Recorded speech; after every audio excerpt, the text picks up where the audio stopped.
personal branding. I'm very excited about this, and we're going to be talking about it at a very foundational level. At the end, we're going to send out a short survey just asking what you found most insightful and also asking what else you'd like to know about personal branding. And that'll help us create the content you want to see for a follow-up webinar, blog post, and more.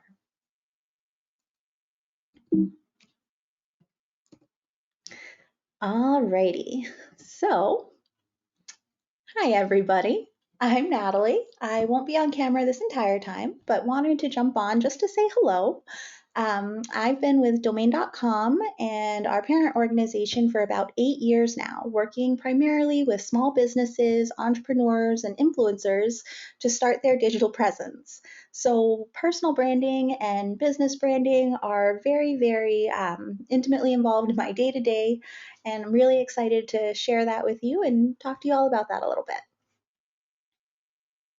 Hi, I'm Chantel Johnson. I am the Brand and Social Media Program Manager for Domain.com, and I've been an independent musician since 2010. So a lot of my personal brand has seeped over both into my professional life and my brand for my musician social media presence and online presence. So very excited to share some observations and some tips that I've picked up along the way. Very excited for that today. So thanks again for joining us. And now, without any further ado, we will jump back in and start talking about personal branding. Just so you know what we'll be covering today, we're just going to start again talking about the foundations of personal branding. What is it? How to begin to discover yours? Why is it important that you do that? And then we're going to go into the planning and building, talking about the essential components of a brand and how to present that online and leverage your personal brand to reach the goals that you set for yourself. Before we get into everything though, we are going to send out a quick poll. Please go ahead and answer. You can choose multiple answers, and we're just curious as to why you're interested in starting a personal brand. And again, your answers are going to help us create content that we will be able to share with you both now and in the future. Oh, all right. I can see quite a few folks are all about reinvention. Yes, love it.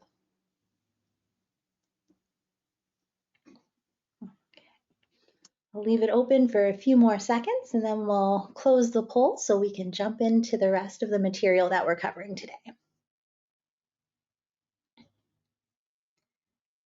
Alrighty, looks like we've got about 70% of everyone who's answered, so I'm going to go ahead and close the poll down and share the results. So again, all about reinvention. That's really, really exciting. I'm so happy to hear that. Stasis and not changing is never really good for too long, so happy to see that. And interested in building relationships with brands. Maybe there's some future influencers who've joined us today. So very excited to see what you do with your personal brands. And looking for new career opportunities absolutely makes sense. Your personal brand can be leveraged in so many ways to help you land a new career. So let's dive in. What is personal branding and why you can't afford to ignore yours?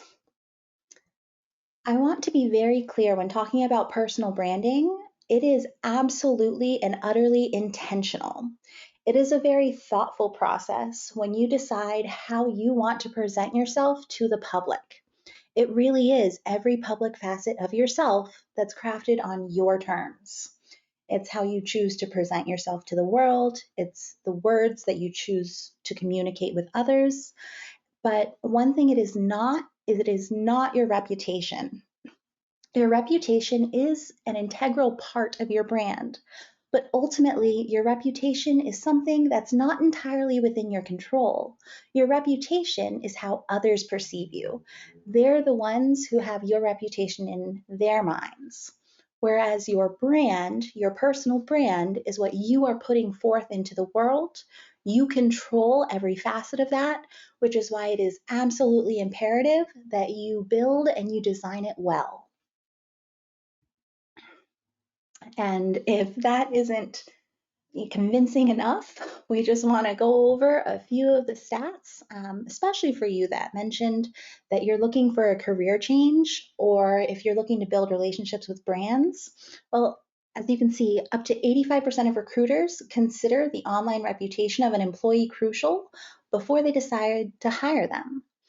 And a survey done by Crosstab, which was backed by Microsoft, found that 70% of the US recruiters and HR professionals have rejected candidates based on information found online.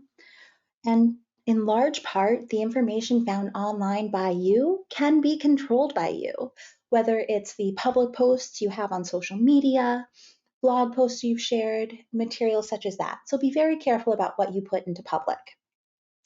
The other thing that's vitally important about personal branding is that it is authentic to you. And that matters when 88% of consumers are saying that authenticity helps them decide which brands that they like and they support. And beyond that, 94% of customers will remain loyal to a brand that commits to transparency and authenticity.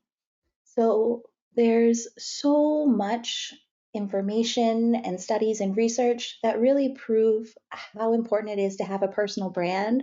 But beyond that, when you stop to think about your day-to-day relationships with others, your brand is really how you are going to leave them feeling. It is the most powerful tool in your marketing arsenal. And we may not want to think of ourselves as commodities that are being sold in the market and whatnot, but when it comes to landing a new gig or landing a contract with a really big brand, your personal brand is what's going to set you apart from everyone else out there. So, we're going to start by talking how to build your brand. And again, this is going to be very foundational, how we should start thinking about it and planning for it. One of the most important things you can do is work to discover your drive. Building your brand, it should be a fun and enlightening experience. As you go through the process, you should figure out and discover things about yourself that maybe you didn't fully realize before and start putting into words who you are and what you represent. To start that, go ahead and ask yourself these questions that you see on the right. What motivates you to get out of bed each day? What skills and talents are you most proud of? When you start thinking about that, you'll also have to think about the inverse. What skills don't you have, but that you'd like to develop so that you can reach your goals? What do you find energizing and what interests you the most? And then think about how you want to be remembered. What do you want your contribution to the world to be? Because your personal brand, when you invest in it and you share it with the world, is going to leave others feeling a certain kind of way. And then who do you most look up to and admire? Why is that?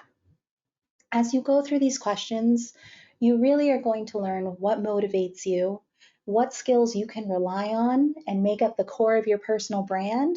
And it's also going to shine a bit of a light on where you need to do a little bit of work on yourself. And that's absolutely never a bad thing.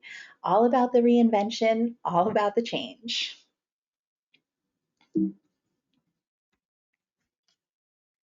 Once you've gone through a bit of a self-reflection stage there, you're going to want to work on defining your goals. So what is it that you exactly hope to accomplish with this personal brand? Are you looking to gain acceptance to an Ivy League college? Do you want to grow your social media following so you can become a respected influencer and work with those brands that you want and that you respect? Or are you looking to become a respected thought leader and help land that new career? This personal brand, your goals, they are so broad and you can make them at any stage in your life. So, one thing you want to keep in mind when you are making these goals is to create SMART goals. SMART goals are specific, measurable, attainable, relevant, and time bound. You want to answer the W's when you get specific. Who needs to be involved? What steps do you need to take? When's it going to occur? That speaks a little bit to the time-bound aspect as well. What obstacles can contribute to you not reaching your success, and why are you ultimately doing this? You also want to introduce some sort of measurable aspect. You want to do that because if you can't measure your progress, you really don't know the difference from where you are today to where you are 6 months down the road and how well you've done or how poorly you've done in reaching your goal. And you want to make it attainable. As much as I might want to say, my goal is to, oh, I don't know, jump on a spaceship and make it to Jupiter. There's really nothing attainable about that. I have no background in the aerospace industry. I don't believe anyone's going to be reaching Jupiter in my lifetime. So you really want to be realistic and create an attainable goal. Also, make it relevant. We'll jump in and give you an example of a SMART goal on the next slide here. So let's say for all you potential influencers out there, instead of saying something like, I want to increase my brand awareness, create a goal that's more like, I want to use my networking skills to grow my connections on LinkedIn by 25% in the next 6 months. By doing that, you've put it down into writing, you've given yourself something to work for, and you've given yourself parameters to work within. And that is vitally important to the foundation and success of your personal brand and how you're going to be presenting yourself to the world.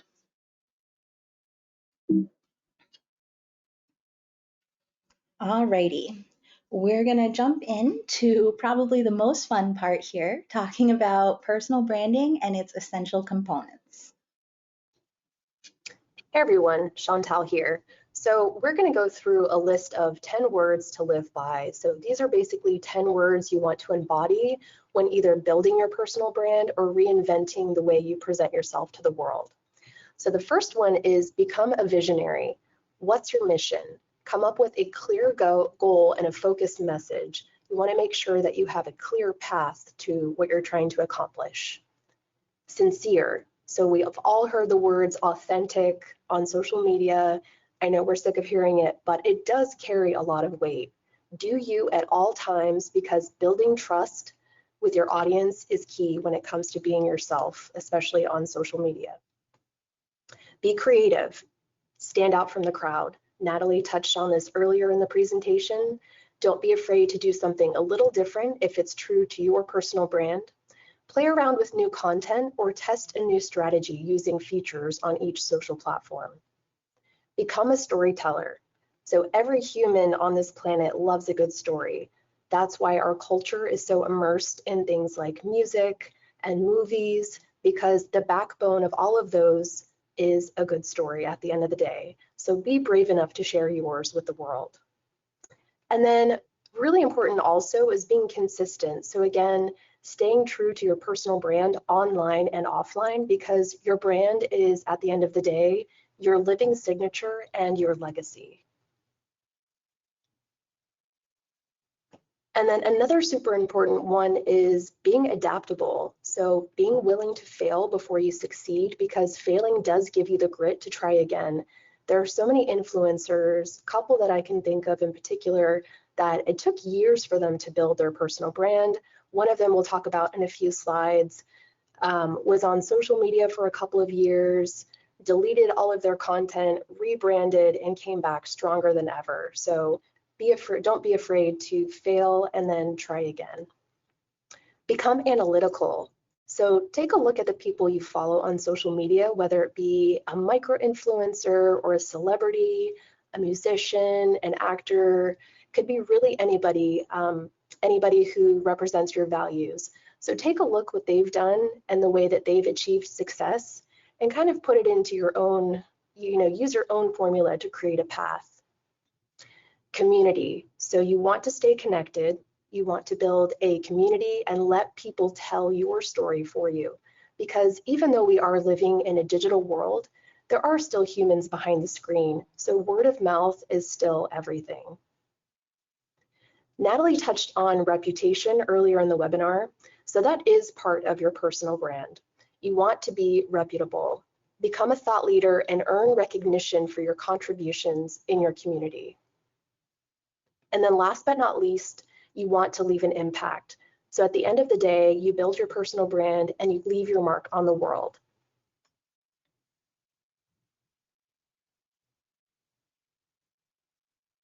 Alrighty. In addition to those 10 words and 10 golden rules to live by, we want to talk about the online and visual aspects of your branding. So let's go over a bit of a checklist that we've put together. And just so you know, this document exists in another form on our blog.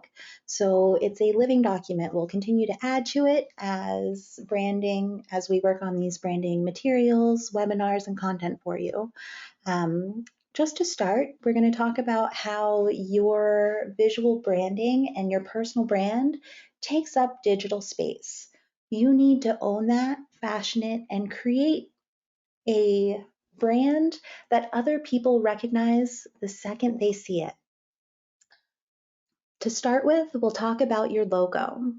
You want to craft a logo that really captures your essence. It's what makes you you, and it's vitally important that you ensure that it renders well at small sizes because it may show up on social media, in print materials, on your website. So, no matter what, make sure that any sort of visual thing that you're working on for your brand renders well across a variety of sizes. You also want to give some thought to your color palette. If you haven't heard of color theory, you should probably do a little research into that sooner rather than later, because depending on where you live in the world, people have certain thoughts, feelings, and attachments with certain colors. For example, in the East, white can be thought of as a color of mourning, whereas in the West, it could be considered a color of celebration or purity, such as being worn at weddings. So put some thought into your color palette and don't go overboard when you start. Choose a primary color, choose a few complementary colors, and a couple of accent colors. Those are things you might want to use on your website to call out a button you want someone to click or something like that. So make sure these all work together and complement each other. But again, don't go overboard. No one wants their personal brand to be confused with a carnival. You also want to give some thought to your typography and your fonts. We recommend abiding by the law of threes. Choose a primary typeface, a secondary, and then a tertiary for good measure. You want to make sure it's legible no matter where it's printed or posted. This is not going to be choosing Wingdings from 1998.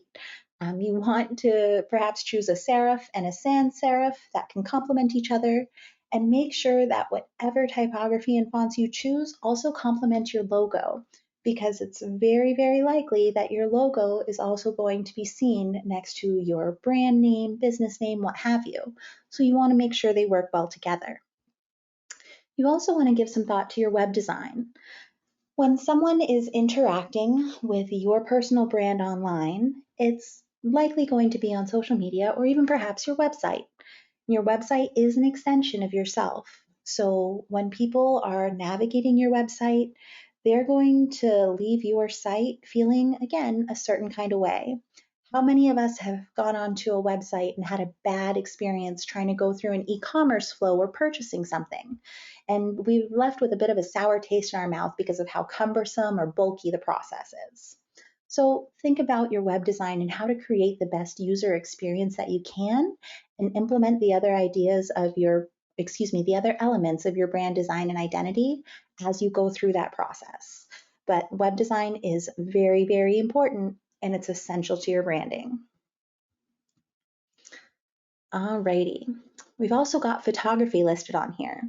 You want a consistent and cohesive style to carry throughout your site, socials, other content.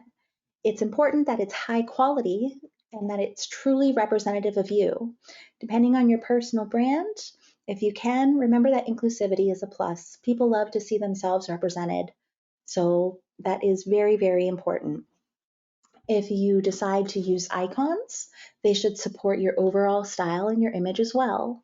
Keep them clean, keep them simple, because they're normally depicted in pretty small sizes. So you don't want anything that's too busy or that people can't make out what it actually is.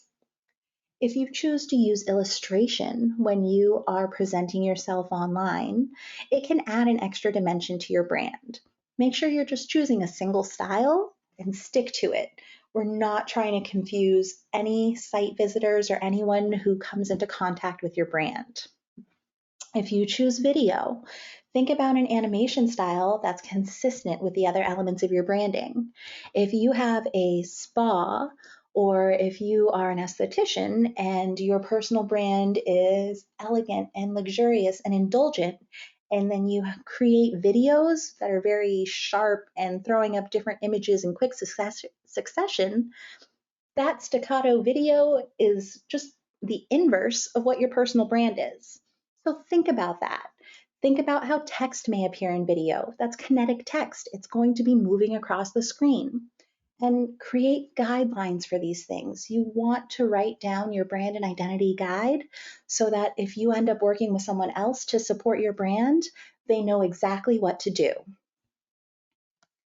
Your content structure also matters. This kind of ties into web design. You want to guide your site visitors through your content easily and efficiently. So, again, create those guidelines to let people know how your headers, subheaders, body copy, images, CTAs, buttons, and more should appear. And now, this one's probably my favorite, white space. It's not always about what you add, but what you leave. When you're looking at things online, it's very visual. Even if it's just text that you're reading, it's interactive and it's visual. So make use of the white space. Don't crowd your content. Let things breathe.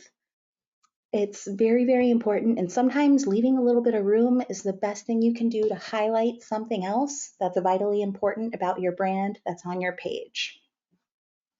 You also want to think about your voice and your tone. It's going to inform every single piece of content, everything you write, and it defines your messaging style. When you're talking to people on social media, whether it be LinkedIn, Facebook, TikTok, what have you, is your voice going to be first person or is it going to be third? Is it going to be human, professional, sarcastic?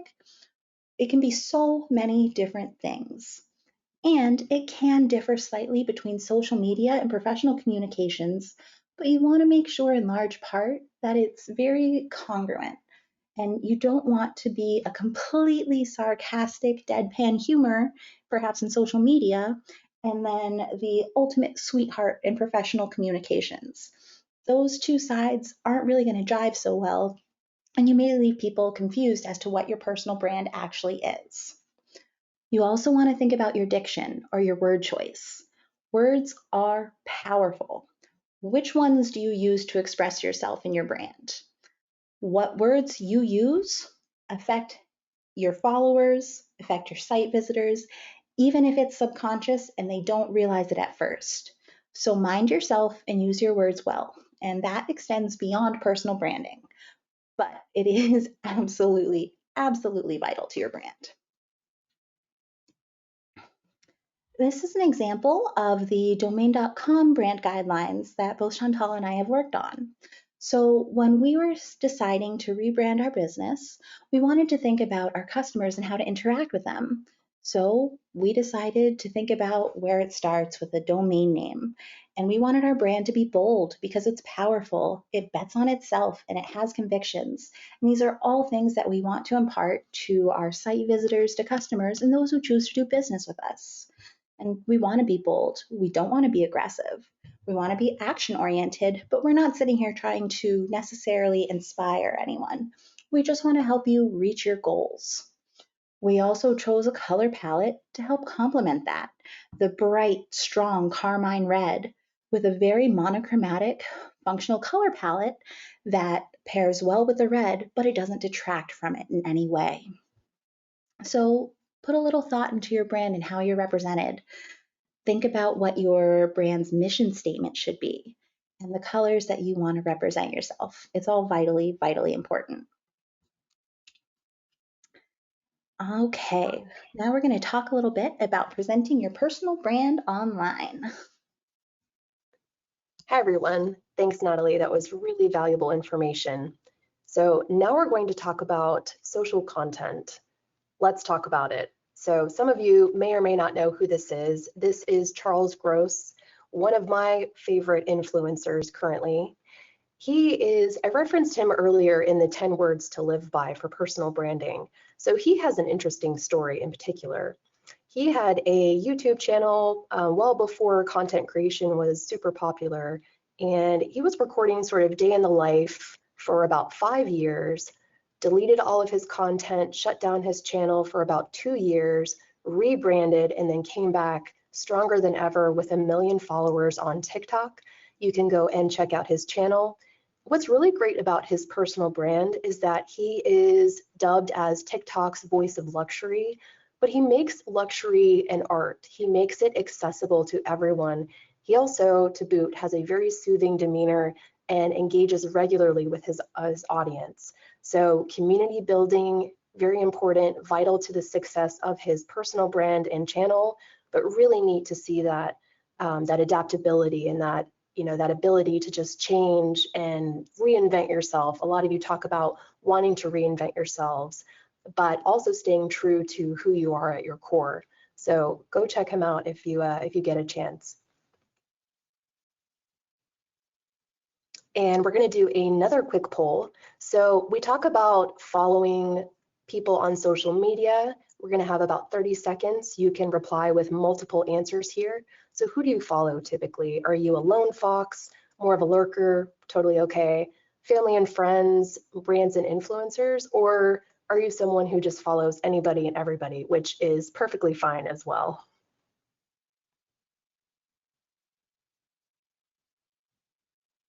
All right, seeing a lot of family and friends. Some brands and influencers as well. And then some of you are kind of a lone fox. You don't really follow anyone on social.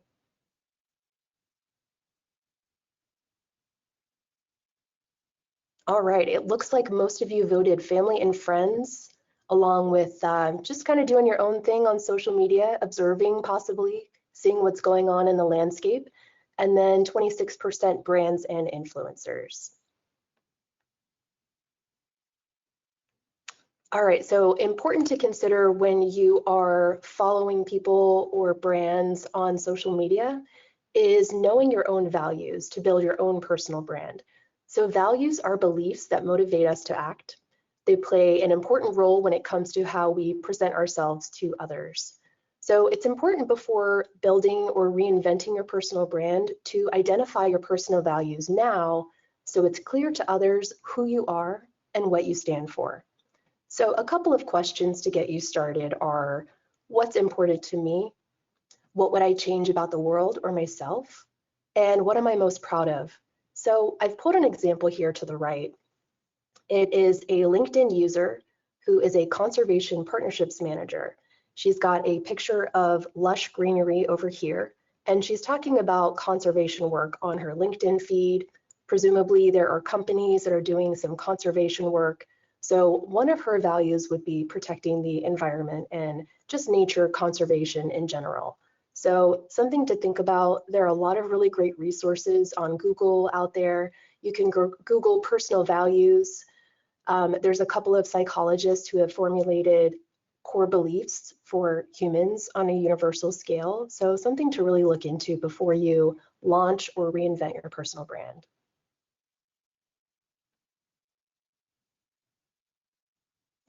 Okay, this is where it gets really fun. So this is, I have to say, this is one of my favorite sections, in addition to Natalie's presentation with the logo, the photography, all of those really great visual elements. There are several aesthetics to consider when building your personal brand. So we did find a third-party website, not affiliated with Domain, but very cool nonetheless, called Aesthetics Wiki. So this is a website where you can read up on both popular and underground styles to craft your unique visual identity when it comes to your personal brand. So each encyclopedia entry includes a brief history, resources, and imagery, so you can really go wild here. I mean, I think Natalie and I spent a good amount of time on this website. So if we click over to the next slide, I'm going to show you a couple that just examples, a couple of styles that I'm drawn to. This is bled over into my musician persona. I have a musician brand called Ether Shambles with a C. And a lot of people told me that my music, there was a lot of ethereal qualities in my music, which I had already been very much into Renaissance paintings. So that helped me build my musician brand. In addition to film noir, which it comes from the style of detective movies created in the 1940s and 50s. Really love this black and white grainy quality. So I've implemented that also into my musician brand. In addition to retrofuturism, so really love this color palette. You can see some consistency here between the ethereal color palette and the retrofuturism. You see a lot of pale, muted colors, circular shapes. That's something that I'm really drawn to. And then on the next slide, we will talk about a couple of aesthetics that Natalie was drawn to.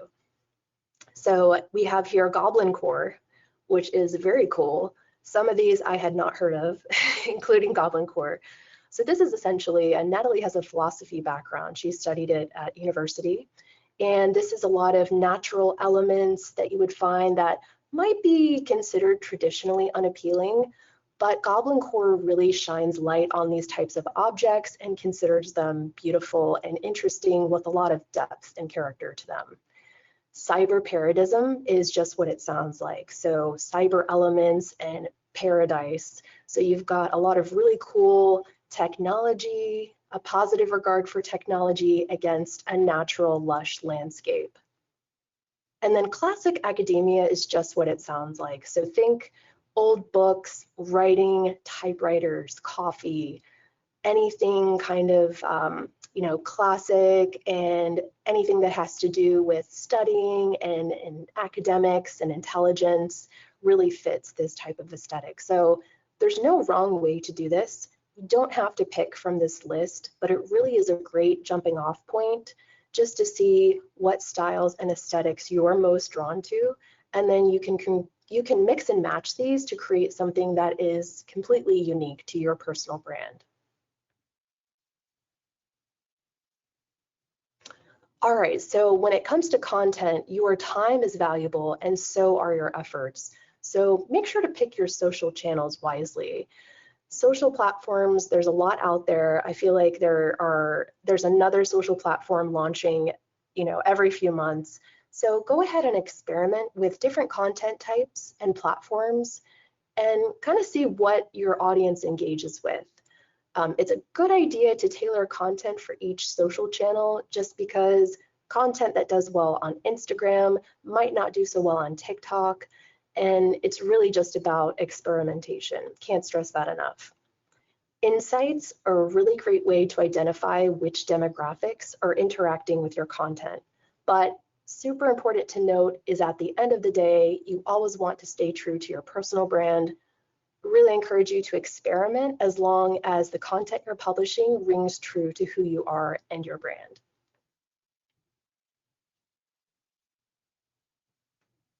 Okay, so last in the social media section, this is a great way for anyone who is both either building their personal brand or reinventing themselves. So you can handle this. Your handle is your brand.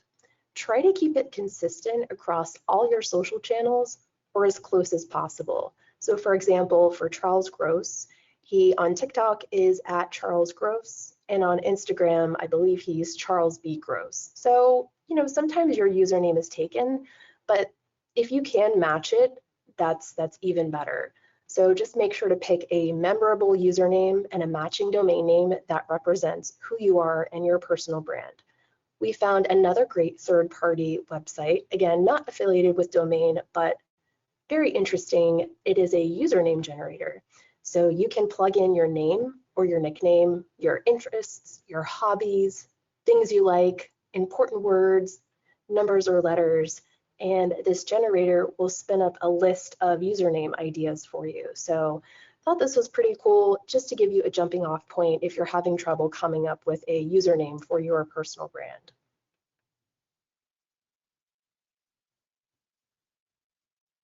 Thank you, Chantal.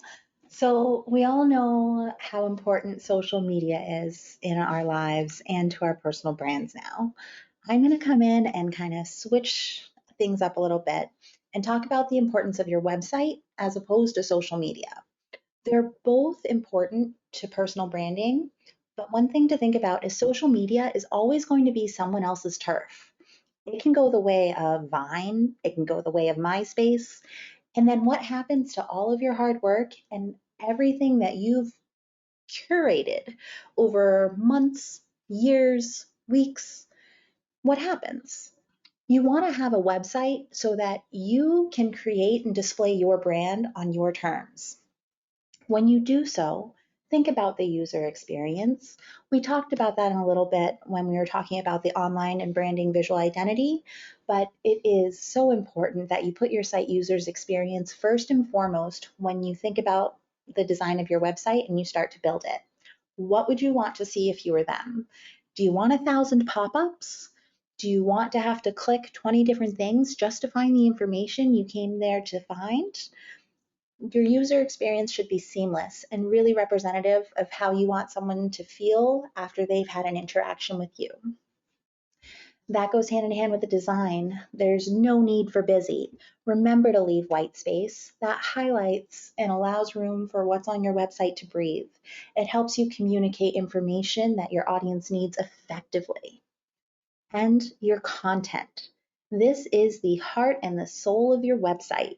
Your visitors are going to expect good website content. And beyond that, so are different search engine website crawlers so that you can rank on Google, Bing, and others.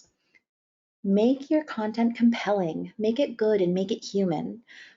Search engines value content that is relevant and answers someone's question as best as possible.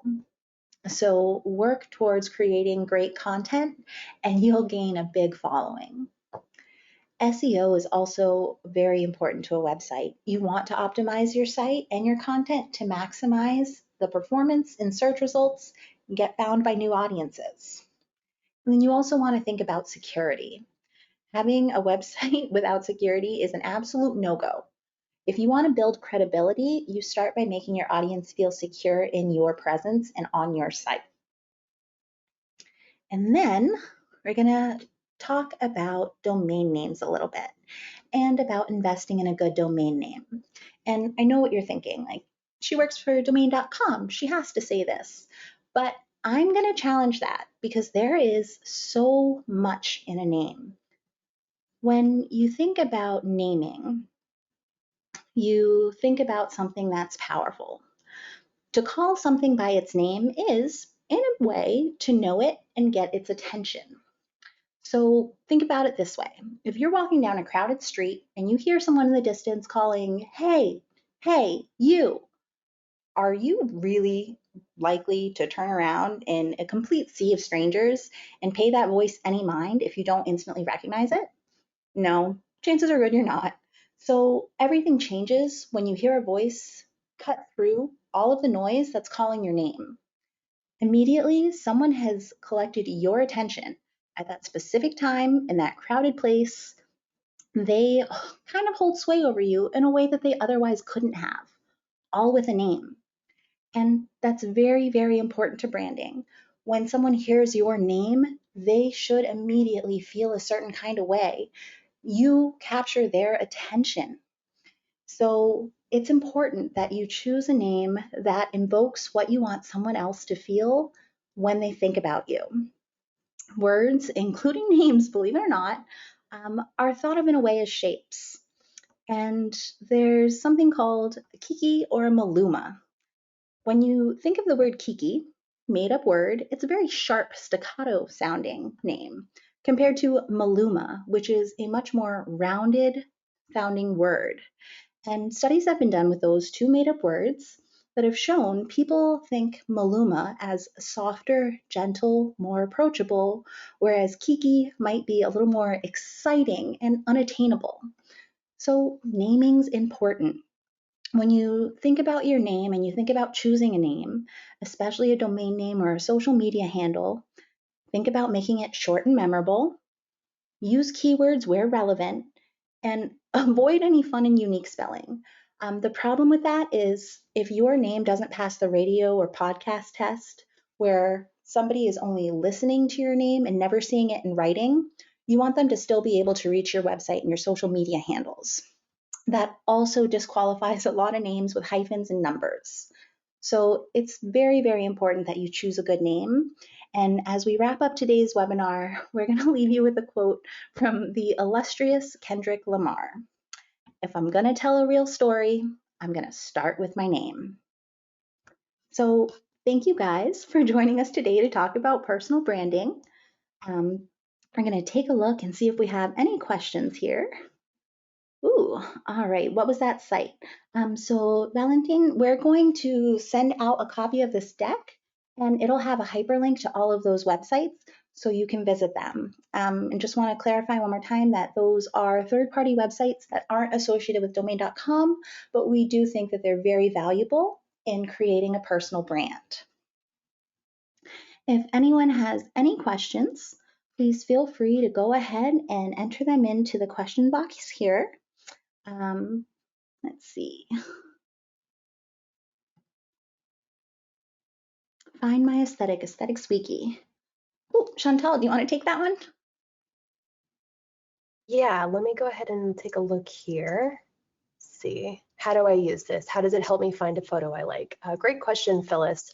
So that website, I think I did pop that into the question section. I'm not sure if it's showing up, but the Aesthetics Wiki is basically an encyclopedia of different aesthetics that have been collected. They also reflect different art movements, different political movements, aesthetic movements. We think of Y2K, for example. We think of low-rise jeans. We think of Britney Spears in the US as a Western sort of aesthetic. So basically what you can do is it's sort of free form. So you go in just like you would an encyclopedia. You can click on the different aesthetics that are listed. So they are listed in alphabetical order, which is really handy. You can go through, for example, and click on a word. So we'll use ethereal as that's kind of my go-to. I'll click on the link that says ethereal, and that is representative of the type of aesthetic. I'll click on that link and it will give me a brief history of the ethereal aesthetic, where it comes from, some of the well-known people who are associated with that style, including movies and music, which is really helpful to reference. And then it also gives you a gallery of images. So you can take a look at those photos and they will be associated with that particular aesthetic. So really neat tool to go in, and especially when it comes to self-exploration, finding your identity. I know that's something that at every life stage people can identify with. So really seeing, where you're at in life, what you want your personal brand to be. And that's just a way to kind of create some building blocks when it comes to building or reinventing your personal brand. So hopefully that answers your question. And if not, I am still here. Let me know. Thanks, Phyllis. And I'd like to add one thing to that, Chantal, because you really said some thought-provoking things there. If you aren't sure what aesthetic really calls to you or who you are in your personal brand, and you're not sure where to start listing off your characteristics, sometimes the best way to figure out what something is to figure out what it isn't. Perhaps that means starting to look at the aesthetics wiki and figuring out what doesn't appeal to you, and then taking a look at what's left over or what might be the inverse of those. Why is it not appealing to you? Sometimes figuring that out will help you figure out what does appeal and what you do want to promote and put out there in the world. Yeah, that's a really great point. So concretely, it's not really meant to be too concretely, Phyllis. It's more of kind of like an abstract exercise. So you can go in basically and take a look at these entries. It's very free form. So think of it like doing when you're writing a paper, a research paper, for example. You're gathering research, you're going in and you are compiling a list of information to use in your research paper. So think about your personal brand as kind of writing a research paper where you want to create a formal personal brand, but you need components to go into your personal brand. So you don't have to do this in order to build your personal brand. It's just meant as sort of a loose guideline when it comes to figuring out visually how you want to build your visual identity for your personal brand. Alrighty. Well, it looks like that just about wraps us up for the day. So really want to thank you all for attending. We hope that you found the information in this Personal Branding 101 presentation to be insightful and to help get you thinking about your personal brand. We're really excited to create some follow-up materials and webinars on this theme. So if you're still here, please take a second to answer the survey that'll show up as soon as we end this webinar, and let us know what we can do to help you, whether that be taking a dive into color theory, taking a dive into creating your own personal website and the elements that have to be on there. Whatever we can do to help you, please let us know. We want to see you be successful online. So thank you again for taking the time out of your day for us. Yeah, thank you, everyone. This was great. Thank you.